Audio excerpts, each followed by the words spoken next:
My special thanks to Dr. Hai, Vice Chairman of Hanoi People's Committee. My respects to Dr. Hung, Director of Hanoi Department of Information and Communication, and especially to Mr. Phong, Deputy Director of Hanoi Department of Construction. And not the least, my panelists, my dear friends and colleagues over here, where we're all debating and learning from each other. And today I'd like to share with you a little bit about smart cities, a little bit about our experience from India, and because I live in India and Vietnam, the hybridization of my experience and learning from both geographies.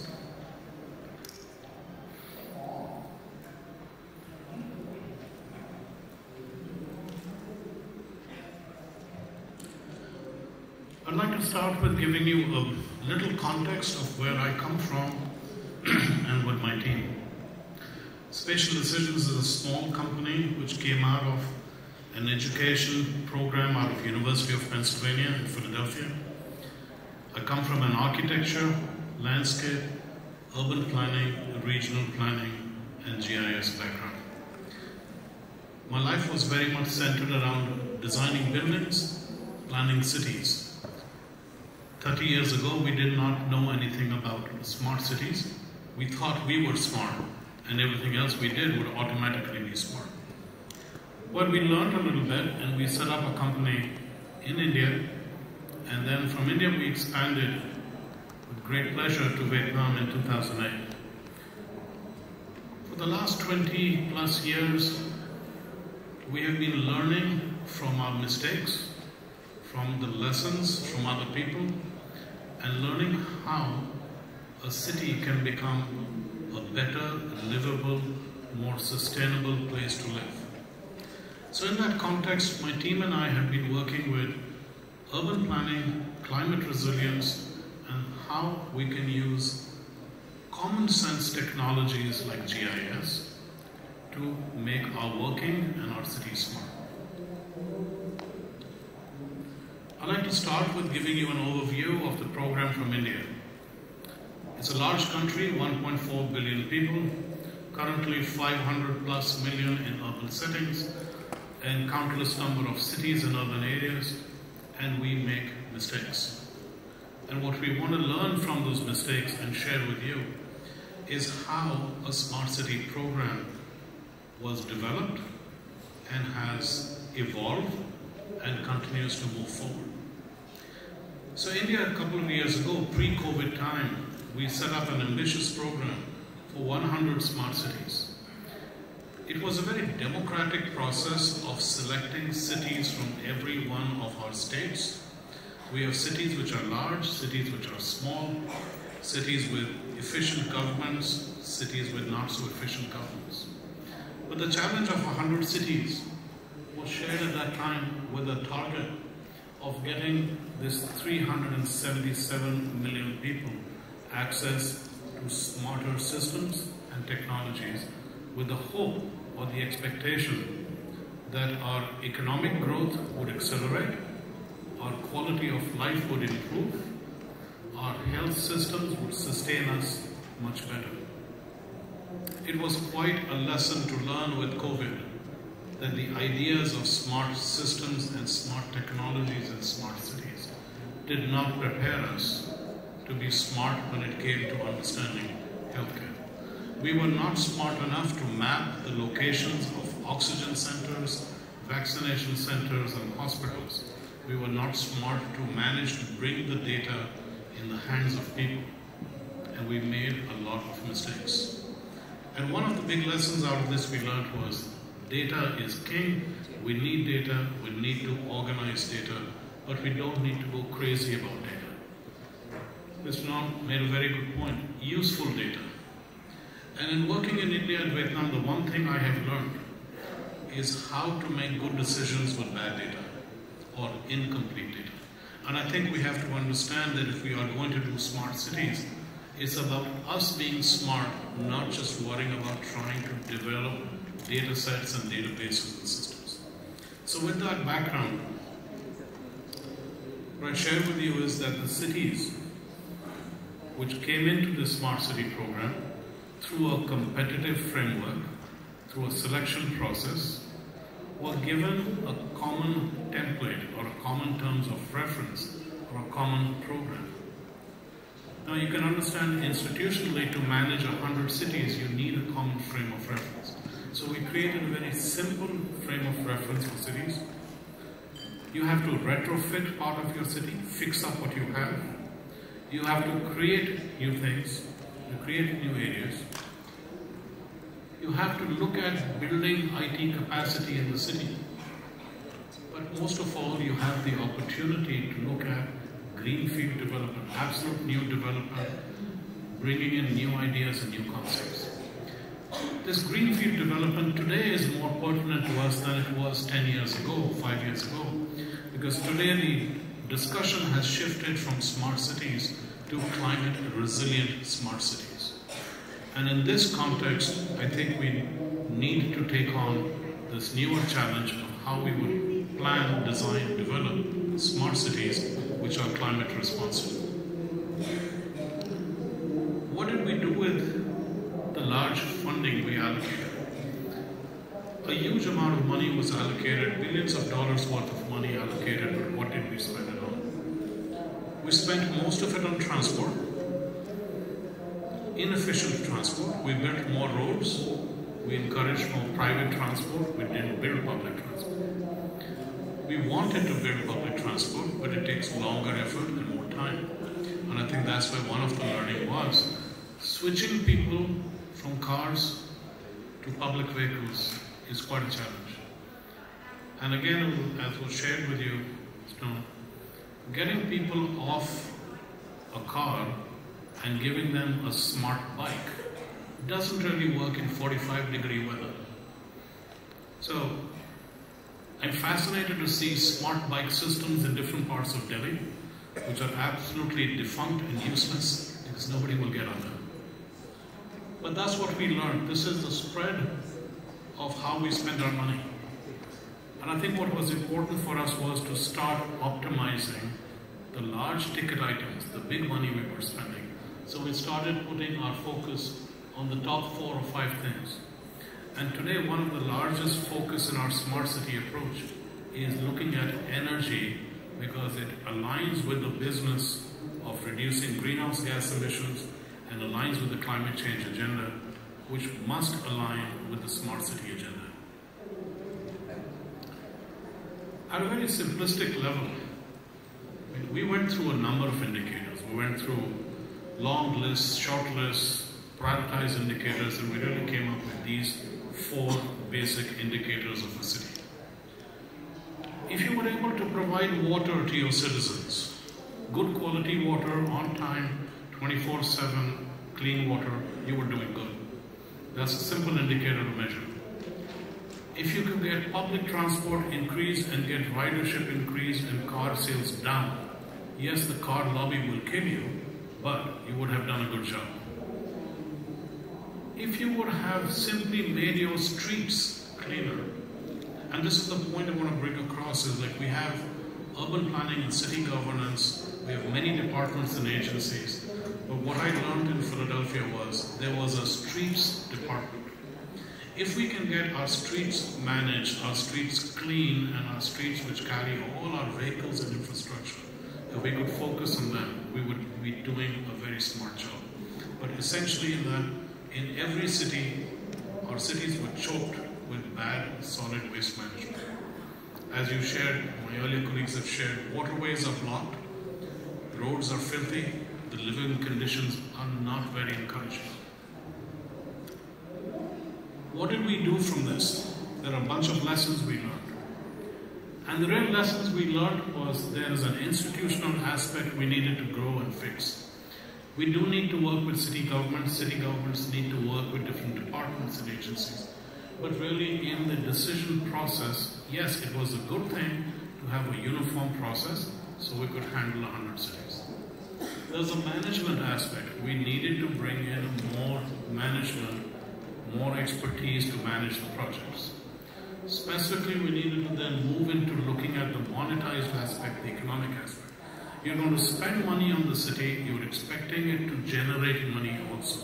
So the economic aspect of sustainable financial viability becomes very critical. And then is of course the technological aspect.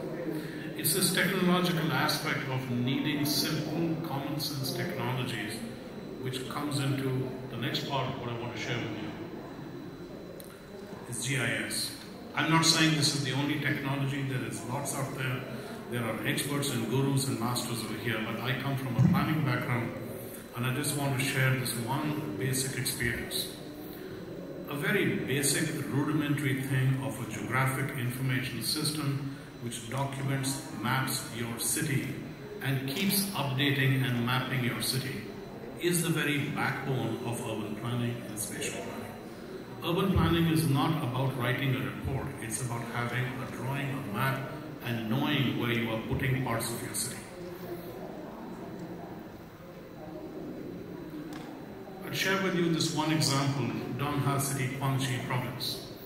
I've worked here a number of times. I've had the pleasure of learning and working with fantastic people.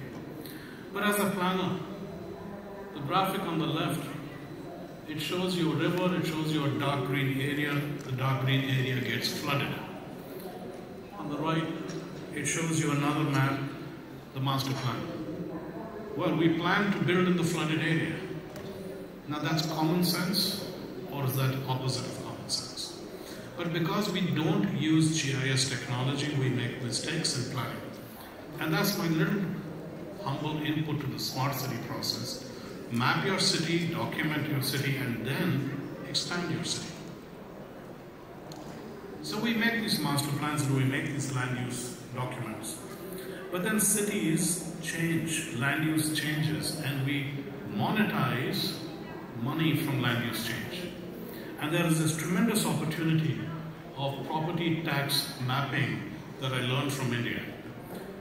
We did municipal property mapping. Here in Vietnam, you would call it the Red Book mapping. I've done this for 24 cities. And the first city I did this for 10 years ago used to be a cash-strapped, bankrupt municipality. And in 1 year, it went to a cash surplus, very rich municipality. So how have we changed governance and smart city investments in India? Simply by monetizing land value. And building these databases 10 years ago was very difficult. Today you've got such beautiful drone imagery, you've got AI tools, and you can automate a lot that we would spend a lot of energy physically doing. What did we do with this? We took all this data and we realized until I put it in the hands of people, and if people cannot check their assets or check the information, and if I can put it in the hands of government that they can use it for decision making. And this was the advent of web-based technologies. Technology, as it has continued to evolve, has reshaped how we handle smart cities. And I think all of us over here, when we look back pre-COVID times and we look 5 years ahead from now, can never fathom this change of technology. But this is what smart cities and urban planning is about, is knowing and recognizing there will be newer, smarter, better tools. And just recently we partnered with a company from Japan, a fantastic group called Spatial, and they gave us AI modules which we can plug in as APIs into our software, with which we can actually do much better spatial analysis and spatial planning. This is just a brief example of what we did with Laokai City. We took all the data for one board and we just spent a week cleaning it up and putting it onto a WebGIS so that people could access their own data without having to wait for a draftsman or a technical resource to pay. So technology enabled, provided in the hands of people, government and private sector, of course with due restrictions and boundaries, is the opening up of this mindset of data-driven smart communities. And that's what makes smart cities. There's a number of tools and applications we have developed, a number of things we have played around with, smart waste, smart tourism, a bunch of things. But what I want to share with you in the last 5 minutes that I have is the experience of a smart city plan in India that I worked on. This is a city called Raipur. It's in the north-central part of India. What you see on the left is a very structured government procurement process, but it provided us with clear guidance and gave us a checklist at the outset of what we can do, what we should do, what we should consider. On the right side is a map of the city at a very basic level to start putting down what are the activities in the city that need to be addressed, what are the cities we want to plan to improve. So a small process of preparing about an 800-page long document. But these are just glimpses from the smart city plan I would share with you. That within the structure of the 100 things we could do in a smart city, we documented the idea, we made a drawing, a map, a plan of where it is located, and we put this information in the public domain for people to access. So this is just as an example of sharing with the community or building up the vision, goals and objectives, and coming back periodically, every 1 year, coming back and updating this and saying, are we on the right track or do we need to change something? As a central part of the city, and our programs are divided into 2 parts. We look at the entire city smart city plan, but then we look at a sub-zone as a pilot area where we detail out some things. So this mixing up of the 2 scales is very helpful because pan-city, complete city-level projects would be like a water supply system that is revamped. But an area-specific project gave us control and easier access to information and working with the communities. We were able to use this to even integrate traditional heritage buildings and artifacts. And I think this is the part about Vietnam and India, or about all of ASEAN in general. We carry urban heritage with our cities, and we must factor them into our smart city plans as well. So recognizing by mapping and leveraging these assets, it made our development plans smarter. Every plan required us to put together a comprehensive financial analysis.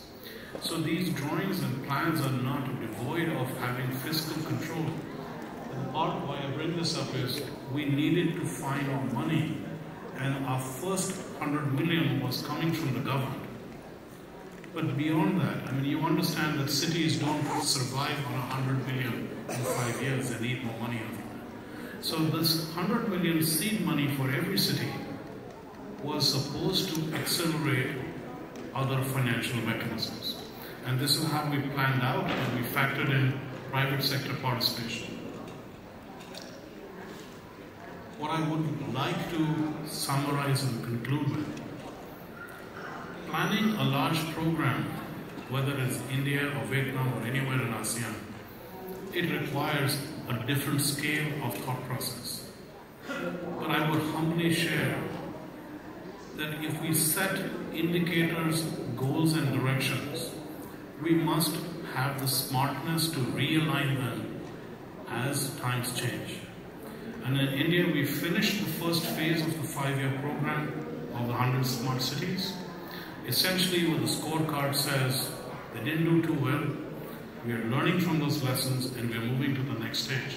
And our goal really is to recognize that people are the backbone. And I think this message you have heard across today, if you don't bring information to the people, if you don't involve them in decision making, your cities are not going to get smart. But I just want to add one other dimension to that.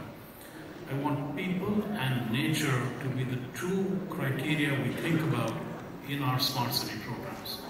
If we destroy natural environment, we build in flood-prone areas, we actually remove the ecosystems that we've all grown up with, we're not being very smart.